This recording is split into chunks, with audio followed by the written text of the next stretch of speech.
The sun hung low and merciless over the small frontier town of Dry Creek, burning down on its single dusty street where time itself seemed to stand still.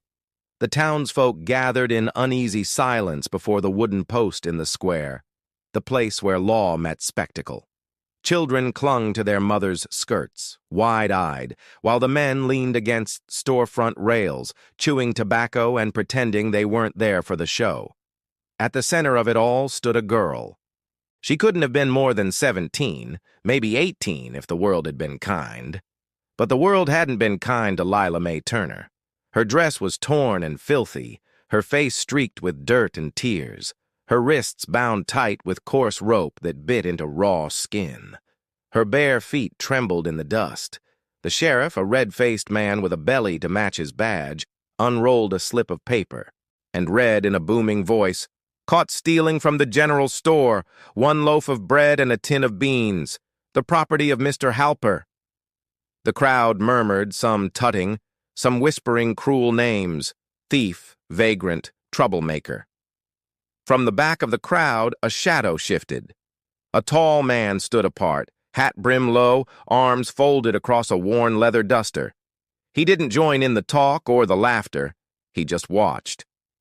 The man's name was Cole Mercer, a ranch hand, a drifter, a man known for his silence and his fists when pushed too far. The deputy stepped forward, cracking the end of his whip against the dirt. The sound sliced through the air like thunder. "Ain't the first time she's been caught, I reckon," he said with a smirk. "Maybe a few lashes will make her remember the law out here." Lila's lips quivered. "Please," she whispered, her voice soft but desperate. "I was hungry. I didn't mean—" The sheriff cut her off. "You can beg all you like, girl. You steal, you pay." The crowd leaned forward, waiting. Even the horses tied along the hitching post seemed to hold still. The deputy raised the whip. Sunlight flashed off the braided leather as it curled high above his shoulder.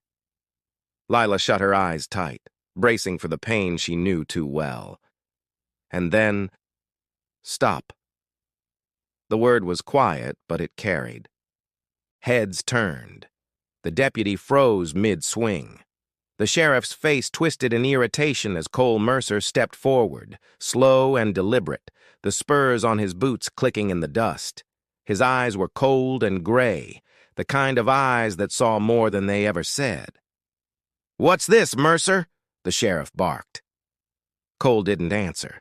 He just walked up to the girl, cutting the rope from her wrists with the small hunting knife he carried on his belt. She stumbled, nearly falling, but he caught her arm before she hit the ground. "She's done nothing that half this town ain't a-done when their bellies were empty," Cole said, voice low but steady. The sheriff's jaw clenched. "This ain't your business." "It is now." A murmur spread through the crowd. No one dared laugh.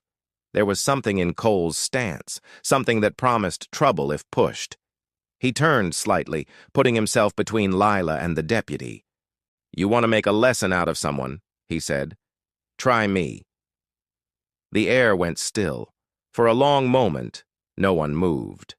Then, with a reluctant grunt, the sheriff waved his hand.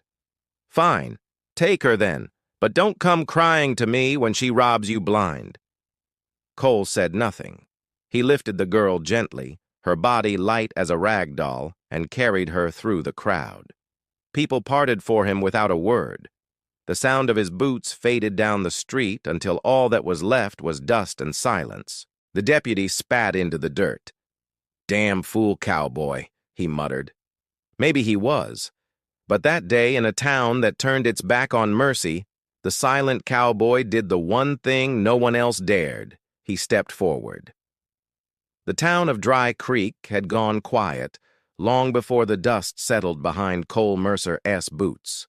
The crowd that had once gathered for punishment now stood in stunned silence, watching the tall cowboy walk away with the frail girl in his arms. No one followed. No one spoke. It wasn't the first time Cole had defied someone, but it was the first time he'd done it in the open, against the law itself. He didn't look back. His horse, a steady old bay named Ranger, waited by the hitching post near the saloon. Cole set the girl down gently against the watering trough, her knees buckling as she tried to stand. "Easy," he murmured, voice low and even. "You'll fall if you rush." She blinked up at him, her face pale beneath a layer of grime and fear. Why did you stop them?" she whispered, voice trembling as if every word cost her strength. Cole untied his horse's reins. "Didn't seem fair," he said. That was all. No grand speech, no sermon on justice, just a quiet truth from a man who had seen too much of the world's unfairness already. He helped her onto the saddle, steadying her with one strong arm. "Where are you taking me?" she asked, panic flickering in her eyes. "Somewhere safe." She didn't argue. The moment his hand touched her shoulder, a strange calm filled her, the kind that comes when danger passes, even if only for a while. He climbed up behind her, took the reins, and nudged the horse forward. The townsfolk parted silently as they rode through the street. A few muttered curses followed them, but none dared stop him. Cole Mercer's name carried weight in Dry Creek, a man of quiet rage and restless ghosts. They rode westward, away from the town's wooden facades and into open land. The sun dipped low, painting the sky in burning oranges and bruised purples. Wind stirred through dry grass, whispering secrets of the plains. Lila sat stiffly in the saddle, afraid to speak. Every jolt of the horse sent pain shooting through her arms and back, where the rope had rubbed her skin raw. She bit her lip to keep from crying. "You can rest soon," Cole said without looking at her. His voice wasn't gentle, but it wasn't cruel either. It carried something else, certainty, the kind that made her believe him. They reached a small ranch just as twilight fell. A modest spread of weathered boards, a lone barn, and a porch that sagged under years of storms. Smoke curled faintly from a chimney. Cole swung off the horse and lifted her down. Her legs gave out again, and he caught her easily, setting her on her feet. "Inside," he said, nodding toward the cabin door. She hesitated on the threshold, unsure whether to trust a man who had saved her without a reason. But when he struck a match and lit the lamp, the soft glow revealed a room sparse but clean. Table, bed, stove, a shelf of books, and not a single sign of danger. He poured her water from a jug and handed her a clean cloth. "Wash up. There's stew on the stove. Eat slow." As she ate, silent tears slid down her cheeks. Cole didn't ask her name, nor why she was alone. He just sat by the fire, mending a leather strap, eyes fixed on his work. The only sound was the crackle of the flames and the slow clink of her spoon. Finally, when she couldn't hold it in, she asked, "Why are you helping me?" Cole didn't look up. "Because no one else did," he said simply. Outside, the wind howled through the open plains, carrying the scent of rain and the promise of something new. Inside, two broken souls, one silent, one afraid, shared a fire and the fragile beginning of trust. That night, for the first time in a long while, Lila slept without fear. The storm rolled in just after midnight, the kind that came roaring out of the prairie with no warning, sharp winds, restless thunder, and rain that beat against the roof like fists. Lila woke with a start, her heart hammering as lightning lit the cabin walls. For a moment, she didn't remember where she was. The small room, the rough wool blanket, the smell of coffee and wood smoke. It all felt strange, unfamiliar, too safe to be real. Then she heard it.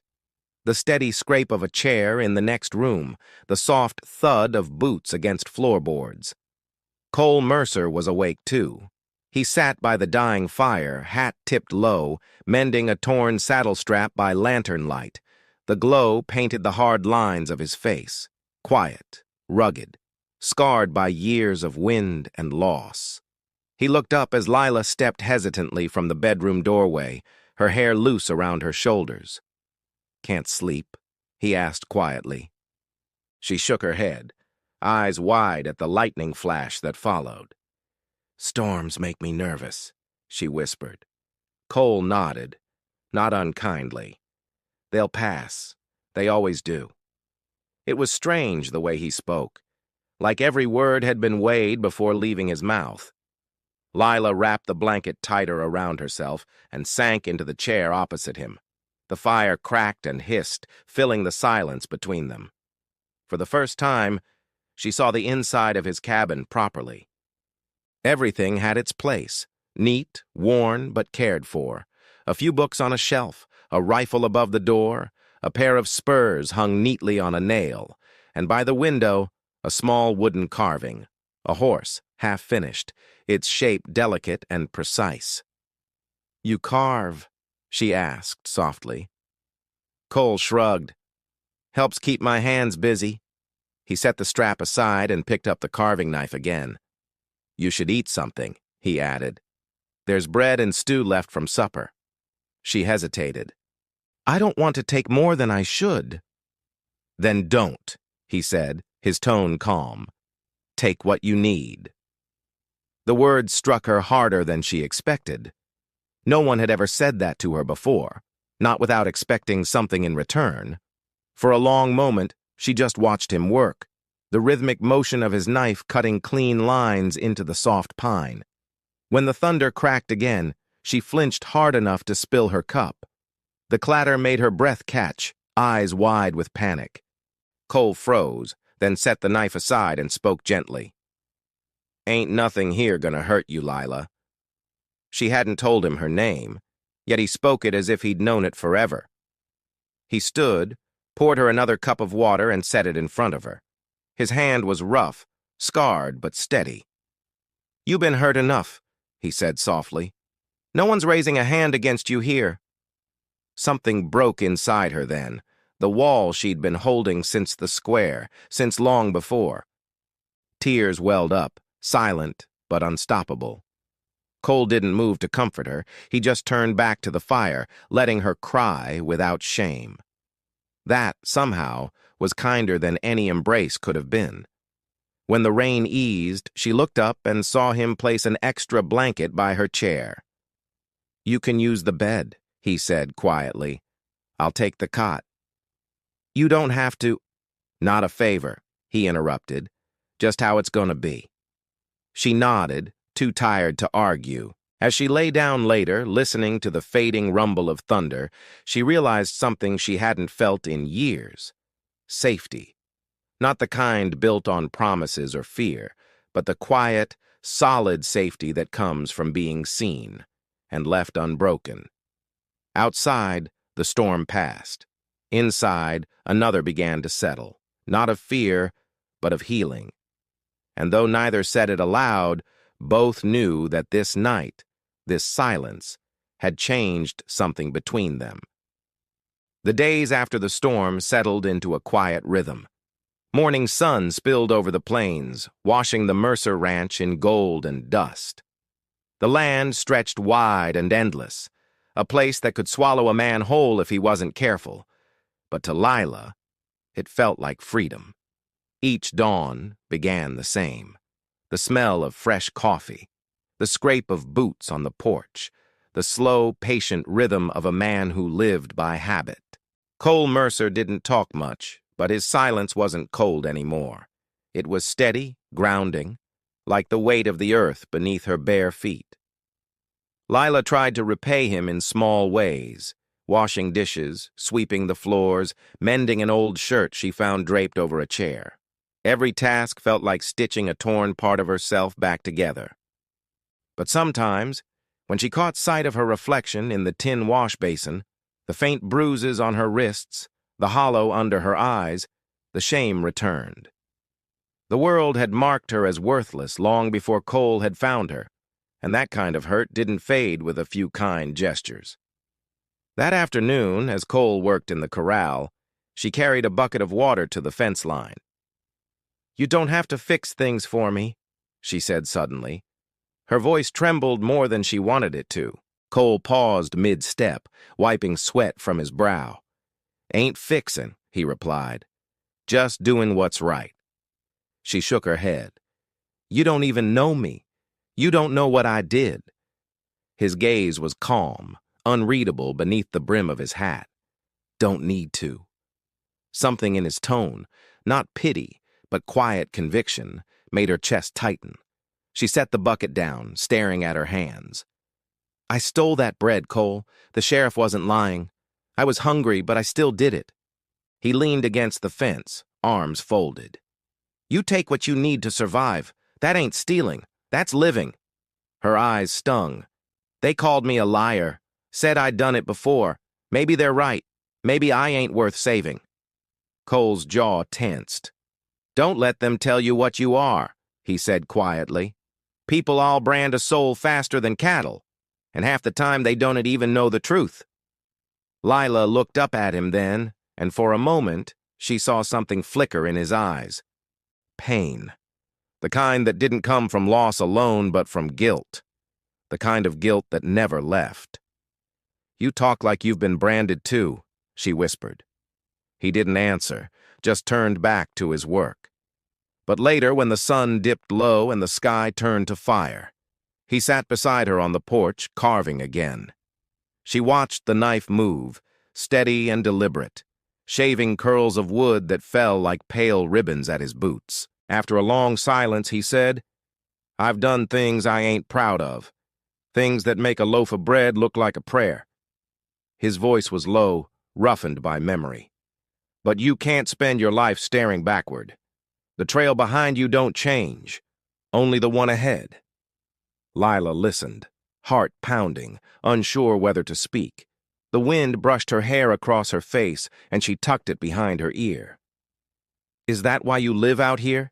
To forget? Cole looked out toward the endless plains. No, he said, to remember without hating myself for it. They sat in silence after that, the air heavy with understanding.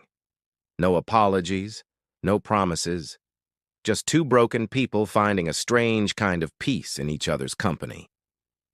As the first stars blinked awake in the sky, Lila felt something shift deep inside her. The bruises on her skin were fading, but the ones inside, the ones no one could see, were beginning to heal too. And though the night wind was cold, she no longer shivered. Not because she wasn't afraid anymore, but because for the first time in years, she wasn't alone in it. Word traveled fast in Dry Creek, faster than the wind across the prairie, faster even than truth itself. It took only 2 days for the town to start whispering about the silent cowboy who'd carried a thief from the whipping post and taken her to his ranch. At first, it was curiosity. Then came the gossip. By the end of the week, it was scandal. She's still there, muttered Mrs. Halper, the merchant's wife, as she leaned over the counter of the general store. My husband swears that girl stole more than bread, stole his good name, too. Old man Dugan spat his tobacco juice in the dust outside and nodded. Mercer's always been a strange one, quiet, keeps to himself. Can't trust a man who don't talk much. Even the preacher mentioned it from the pulpit on Sunday. A good man does not harbor sin beneath his roof, he warned. Though he didn't name names. He didn't need to. Everyone knew. Cole Mercer didn't come to town often, only when the supplies ran out or when he needed feed for the horses. The morning he rode in, the usual chatter on the boardwalk went still. He felt their eyes before he heard their words. Mercer, the sheriff greeted him with forced politeness, hands resting on his gun belt. Haven't seen you in town since that business with the girl. Cole swung off his horse slowly, tying Ranger to the post. Didn't have a reason to come, he said, voice even. The sheriff's gaze narrowed. You still got her out there?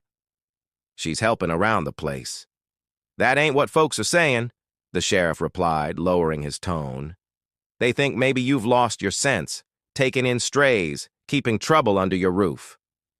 Cole met his eyes, expression unreadable. People talk when they don't got much else to do.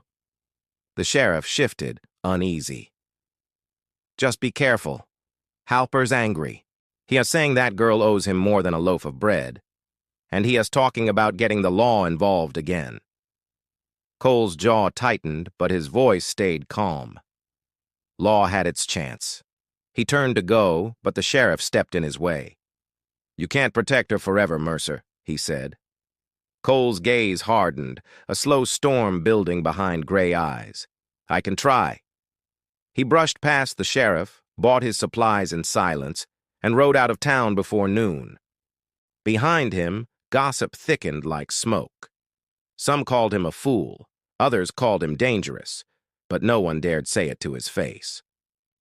Back at the ranch, Lila waited near the corral, mending a saddle strap. She looked up as he rode in, sensing the weight in his shoulders before he said a word. "They're talking again, aren't they?" she asked quietly. He dismounted, untied the feed sack, and gave a small nod. "They'll talk till something else happens." Her hands stilled. "Maybe I should go," she said, voice trembling. "You've done enough. I don't want to make things harder." Cole looked at her. Really looked. The fear in her eyes, the way she twisted her fingers like she was bracing for rejection. He shook his head. "You leave. They'll just find another reason to talk. That's what folks do when they don't understand something good." She swallowed hard. "Why are you so kind to me?" He hesitated before answering. "Because I remember what it feels like when nobody is." The air between them went still, heavy with meaning neither of them was brave enough to name. Outside, the wind picked up, rattling the barn door. In town, their names were being dragged through dust and rumor. But here, on this lonely stretch of land, there was something truer, fragile, quiet, and stubborn as the wildflowers growing between the cracks of dry earth. Cole tipped his hat back, looking toward the horizon. "Let 'em talk," he said softly. "We'll keep working." And with that, he led his horse toward the barn, while Lila stood in the fading light, her heart torn between fear of what the world said and faith in the man who had once stepped forward when no one else did. The days grew longer, the sky wider, and slowly the ranch began to feel alive again. What had once been a quiet place, filled only with the sound of wind and hoofbeats, now carried something new, laughter, soft, hesitant, but real. Lila had begun to find her rhythm there. She rose before sunrise, her hands learning the language of chores, fetching water, collecting eggs, feeding the horses. At first, she fumbled with everything, spilling more grain than she poured, tangling ropes, burning breakfast more than once. Cole never scolded her. He'd just fix what needed fixing, quietly showing her how to do it better next time.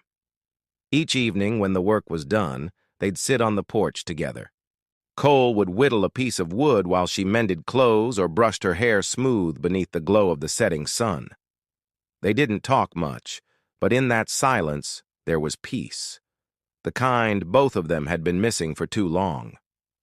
One morning, Lila stood at the fence watching the horses. The bay mare, Willow, snorted softly, pawing at the earth.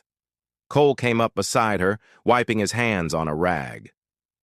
"She likes you," he said. Lila smiled shyly. "I think she just likes anyone who feeds her." "Maybe," he said, eyes glinting faintly under his hat brim. "Or maybe she knows what kind of heart you've got." She looked away quickly, unsure how to answer. Compliments weren't something she'd ever learned how to receive, but she felt warmth bloom in her chest all the same. A feeling that didn't sting, didn't hurt, didn't come with fear. That night, a chill swept in from the hills, and the air turned sharp with the promise of rain. Cole came in from the barn later than usual, a line of dirt across his cheek, the scent of leather and dust clinging to him. He found Lila sitting by the fire, needle and thread in hand, patching a tear in one of his shirts. "You don't have to do that," he said quietly. She smiled without looking up. "You don't have to feed me or keep a roof over my head. Guess we're both bad at doing what we have to." That earned her a low chuckle, rare as rain in summer. She glanced up, surprised to see it soften his face. He looked younger when he smiled, though she could tell he didn't do it often. "Fair enough," he said, taking a seat across from her. For a while, they just sat there, the fire crackling between them. Then, after a long pause, Lila spoke. "I used to think people like you didn't exist," she said. "Men who helped without wanting something back." Cole's jaw shifted slightly, his gaze fixed on the flames. "I ain't any kind of saint, Lila. Just a man trying to make right with the world." "You already did," she whispered. The words caught him off guard. He didn't reply, just nodded once, as if afraid that saying more might break the fragile peace they'd built. By the time spring rolled in, Lila's cheeks had color again. She could ride now, not perfectly, but well enough to make Cole proud. Sometimes when she guided Willow across the pasture, hair whipping in the wind, Cole would pause his work just to watch. He never said a word, but something inside him softened, the same quiet joy that comes when a wounded bird finally takes flight again.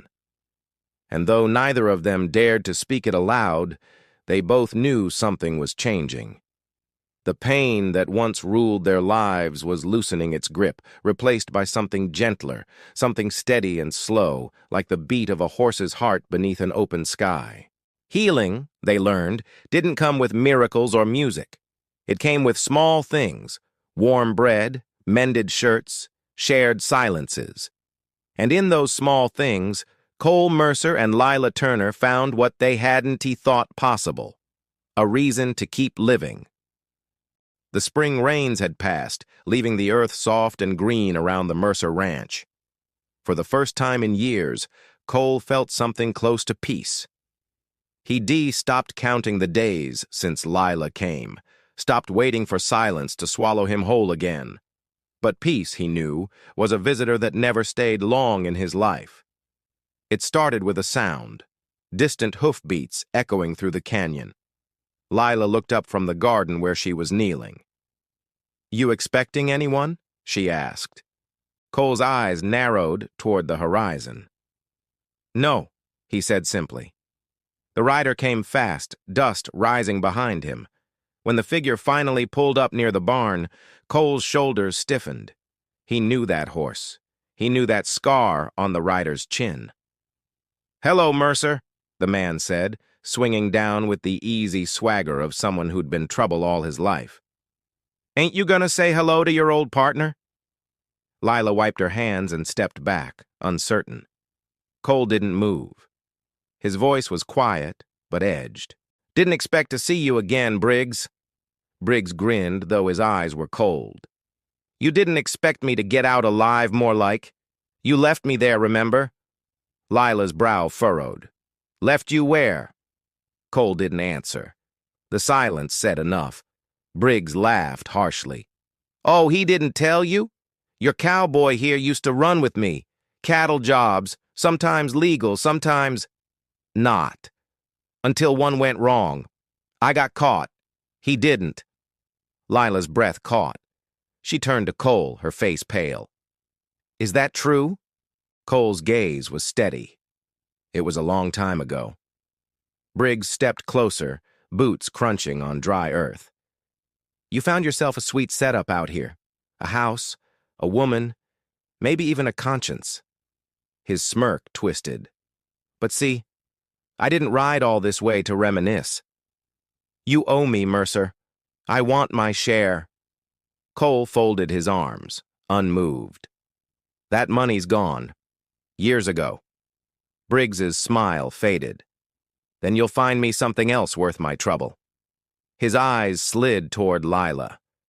Maybe her. Before the words finished leaving his mouth, Cole's hand was on his revolver. He didn't raise it, just rested it there, calm and certain. "You're gonna turn around and ride back the way you came," he said. Briggs sneered. "You always thought you were better than the rest of us. Guess we'll see if you still shoot as straight." Lila stepped forward suddenly, voice trembling but strong. "Please go. We don't want trouble here." Briggs stared at her, then spat into the dust. "You don't even know who you're living with, girl." He turned to mount his horse, but his eyes locked on Cole once more. This ain't over. He rode off, the echo of hoofbeats fading into the canyon like thunder after a storm. The silence that followed was thick and uneasy. Lila finally spoke, voice low. "You lied to me." Cole shook his head. "I didn't lie. I just never told you." "You said you were trying to make right with the world," she said, hurt creeping into her tone. "You never said what you were trying to make right for?" He looked away, jaw tightening. "Because I wasn't proud of it." She studied him, searching for something behind the quiet mask he wore. "And are you proud now?" His answer came soft but certain. "No, but I'm done running from what I was. I'm trying to be something better." Lila's heart ached, torn between fear and the understanding that no one came clean without a past. She nodded slowly. "Then prove it." Cole met her gaze, steady as stone. "I intend to." Outside, the wind shifted, carrying the promise of dust and danger. The ghost from his past was riding free again, and both of them knew the peace they'd built was about to be tested. 3 weeks passed after Briggs rode away, but the memory of that day clung to the ranch like a storm cloud that refused to move on. Lila noticed the change in Cole first, the way he rose earlier, how his eyes flicked toward the ridge every time a hawk cried. He'd sharpen his rifle by lamplight and double-bolt the doors before bed. He didn't speak of it, but his silence told her everything. He was waiting. One evening, while she was hanging laundry in the dusk light, Lila saw him standing by the corral, staring toward the horizon. "You think he'll come back?" she said softly. Cole didn't look at her. Men like Briggs don't forgive. They come back when they find courage or company. Lila bit her lip, the wind tugging at her hair. "Then we should leave." He turned, eyes steady. "I've been running my whole life, Lila, not anymore. I built this place with my own hands, every fence post, every wall. I won't let him take it." She looked at him for a long moment, then nodded. "Then we'll stay. Together." That word, together, settled between them like a promise neither dared to speak aloud. The next morning, the first sign of trouble arrived. Ranger, Cole's horse, came galloping back from the far pasture without a rider. His reins were frayed, eyes wide with fear. Cole's heart sank as he caught the animal and ran his hand down its trembling flank. "They're close," he muttered. Lila stood at the doorway, pale but calm. "What do we do?" "Lock the house. Keep the shotgun loaded. Don't open the door for anyone but me." "And you?" He gave a grim half-smile.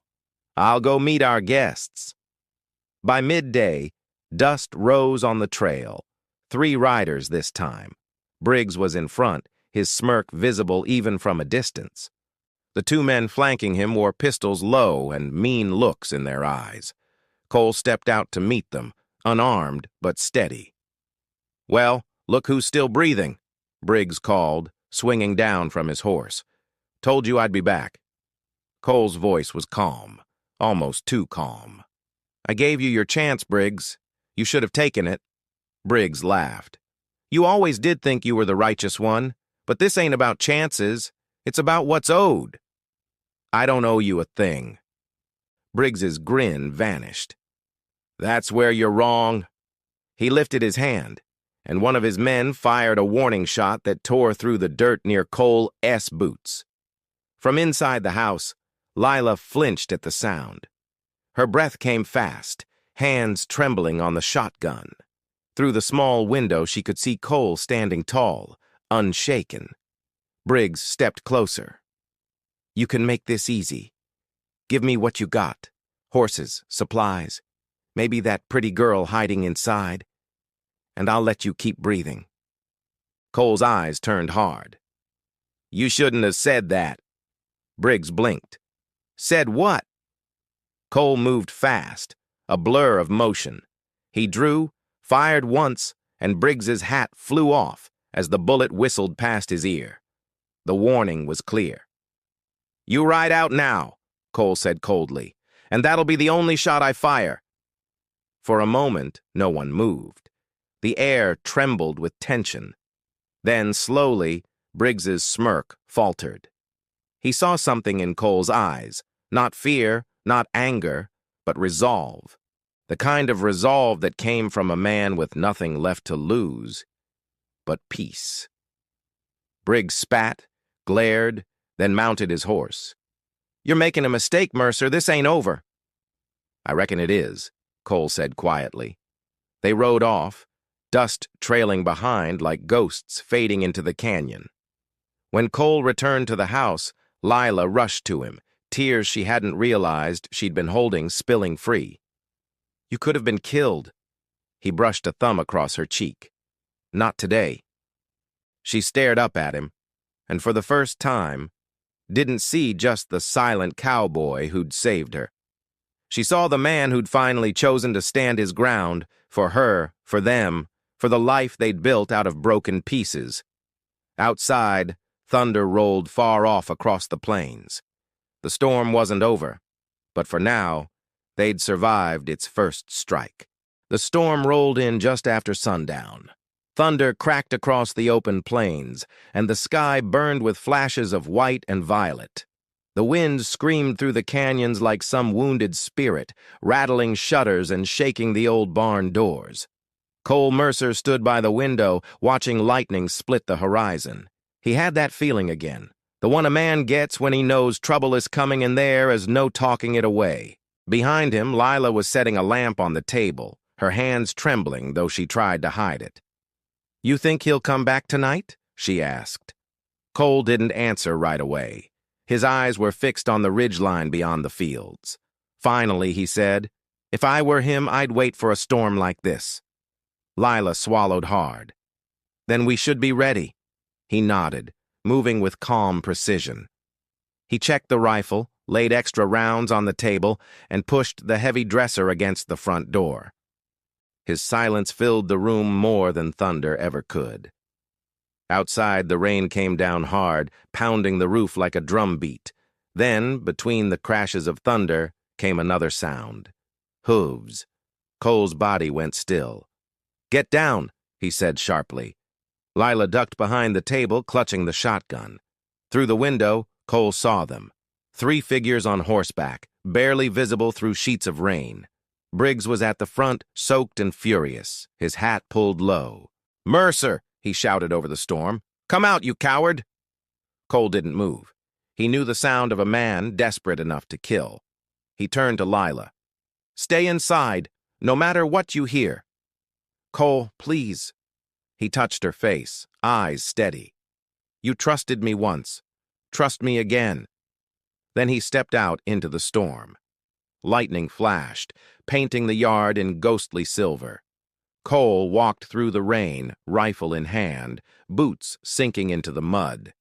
Briggs and his men dismounted, spreading out like wolves. "Thought I told you to ride on," Cole said. Briggs sneered. "And miss the fun? You took everything from me, my gold, my freedom, my name. Tonight I take it back." "You take one step closer to that house," Cole said, raising the rifle, "and you won't take another." Briggs laughed, but it was hollow. He pulled his pistol, and the night exploded with thunder and gunfire. Cole fired once, twice, each shot sharp and clean. One of Briggs's men fell, clutching his shoulder. The other returned fire, bullets sparking off the porch rail. Cole dove for cover behind the water trough, rain splashing up like shrapnel. Inside the cabin, Lila heard the shots and screamed his name. But she didn't run outside. She stayed low, just as he told her. She could see flashes through the cracks in the wall, the outline of the man who'd once been her savior, fighting to stay alive. Briggs shouted over the rain, "You can't hide forever, Mercer!" "I ain't hiding," Cole called back, and when Briggs stepped into the open, Cole's rifle roared one final time. The sound rolled across the plains, swallowed by thunder. Briggs staggered, eyes wide with disbelief. He dropped his pistol, fell to his knees, and crumpled into the mud. The storm went on raging, but the fight was over. When the silence finally came, Lila burst from the cabin, running barefoot through the wet earth. She found Cole standing over Briggs's body, rain and sweat streaking down his face. "You're hurt," she gasped. He shook his head. "Not my blood." She threw her arms around him, trembling. He held her close, one hand in her rain-soaked hair. For the first time, he let himself breathe. "It's over," she whispered. "Yeah," he said softly, though his voice carried something deeper. A man realizing that the ghosts he'd run from his whole life had finally been laid to rest. Lightning flickered once more across the open plains, and the rain began to ease. In that fragile quiet, Cole and Lila stood together. Two broken souls who found in each other the strength to survive the storm. By morning, the sky stretched wide and clean over the plains, washed gold by the first light of dawn. The air smelled of wet earth and wildflowers, and the only sound was the soft drip of rainwater sliding off the roof. Cole stood at the edge of the porch, boots planted in the mud, watching the sun rise over the ridge.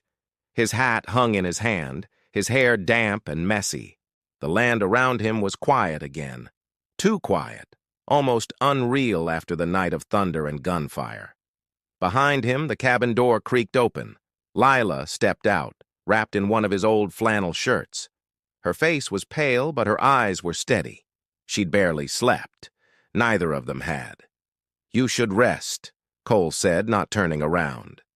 "So should you," she replied softly. He finally looked at her. There were dark circles under her eyes, but there was also a light. Small and stubborn. That hadn't been there when he first found her. She crossed the porch and stood beside him. The ground in front of them bore the scars of the night before.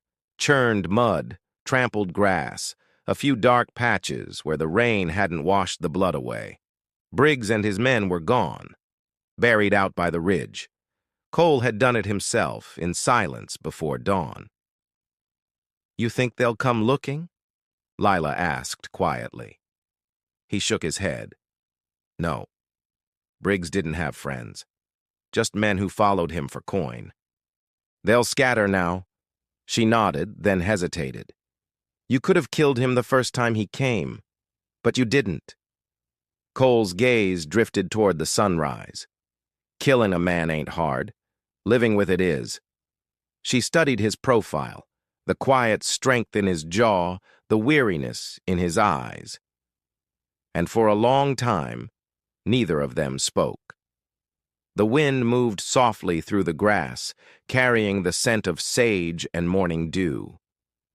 "I don't know what happens next," she said finally. "Neither do I," he admitted. "But maybe that's the point. We get to find out." Later that morning, they worked side by side to set things right. Cole mended the broken fence, while Lila fed the horses and swept the mud from the porch. There was something healing in the simple rhythm of it, the sound of hammer and broom, the low murmur of animals stirring to life. At midday, Lila brought him a cup of coffee and sat on the fence beside him. "When I first came here," she said, "I thought I'd only stay a few days. I didn't think I could ever belong anywhere again." Cole glanced at her, a faint smile tugging at his lips. "And now?" She looked out across the fields, where the sunlight danced on the wet grass. "Now I think maybe this place was waiting for both of us." He didn't answer, but his silence carried warmth. For the first time, she reached for his hand. He didn't pull away. As evening came, the world turned golden again. The sky blazed with color, pinks, oranges, and deep purples fading into the far-off hills. Lila sat on the porch, sewing by the last of the light, while Cole played a slow tune on the old harmonica he hadn't touched in years. The sound drifted over the land like a prayer, soft, honest, and free. When he stopped, Lila looked up and said, "That was beautiful." He nodded, eyes distant. My father used to play that when the work was done. Said it meant the land forgave you for another day. She smiled faintly. Then I guess we're forgiven.